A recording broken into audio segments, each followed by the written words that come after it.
priority. That's something Donald Trump talked about on the Joe Rogan Experience. Yes, he did. And then recently, Mark Zuckerberg from Meta was on the Joe Rogan Experience. He was talking about the kind of pressure that that Facebook got from the Biden administration to censor during COVID. Watch. During the Biden administration, when they were trying to roll out the vaccine program, while they're trying to push that program, they also tried to censor anyone who was basically arguing against it. And they pushed us super hard to take down things that were true, right? I mean, they basically pushed us and said, anything that says that vaccines might have side effects, you basically need to take down. And I was just like, well, we're not going to do that. Like, we're clearly not going to do that. I mean, that is kind of inarguably true. But he did. Right. And he's a weasel. just like everybody covering their you-know-whats in the fire situation. This guy was weak. And you know what's interesting when I was reading all the stuff about it? Do you remember when people were talking about him being presidential timber, like he could run for president? Remember this? Oh yeah, there was a lot of talk about that. Like, this guy, he's so brilliant. He's weak. And it's only now that all the tide has turned that he feels safe to say what he cooperated with the government to do, which was to censor you and stifle your First American right. And he's crying like a little baby on a podcast because he got cursed at by somebody in the administration. Oh, my staff got yelled at, and you didn't stand up for them. No, I think you're 100% right.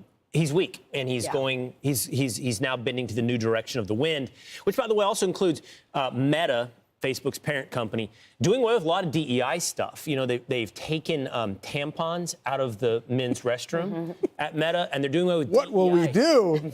They're doing away with some DEI. This is a memo leaked from Meta. On hiring, we will continue to source candidates from different backgrounds, but we will stop using the diverse slate approach. The practice has always been subject to public debate and is currently being challenged. So they're doing away with DEI initiatives. It's also not just for employees. Like, you think DEI, they're DEI to hire someone, but they were also favoring contractors who were of diverse. So it's much bigger than you think. And they're saying we're going to start sourcing from any American who has the best price and the best deal, as opposed to any company that, is run by a Hispanic or Black person. And it does breed incredible suspicion, because then, go back to the fires, you look at these people and, take the fire chief, for example, the first woman person that's LGBTQ. I don't know. Anyway, whatever.